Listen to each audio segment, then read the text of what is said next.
আল্লাহ তাআলা বলে, আমি আল্লাহ দয়ার মাওলা, দেখছো আমি আল্লাহ তোরে দুনিয়াতে এনে বড় করলাম, এবার বালেগ হয়ে গেছো। আমি কিন্তু আমার জীবনের, আমাদের জীবনটা কেমনে, পুরো জীবন নিয়ে আলোচনা করতেছি। এবার আল্লাহ খাওয়া দাওয়া বড় করছে, বালেগ হয়েছে।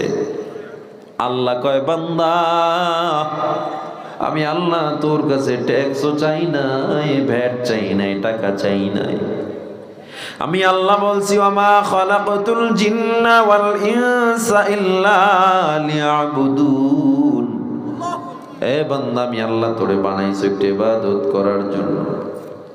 তোরে তবু আমি ফজরে ডাইকা পাইলাম না, তোরে আমি জোহরে ডাইকা পাইলাম না, আসরে মাগরিবে এশায় পাইলাম না। তোরে আমি ফজরের সময় মুয়াজ্জিনের আযান দিয়ে তো ডাকলাম, কিন্তু তুই আরামের বিছানা ছাইরা উঠো না। দেখ আমি আল্লাহ কত দয়ার আল্লাহ। ইমানদার নামাজ আদায় করে যেই নদীর মাছ খাইলো, তুই নামাজ না পইরাও তোরে সেই নদীর মাছ খাওয়াইছি।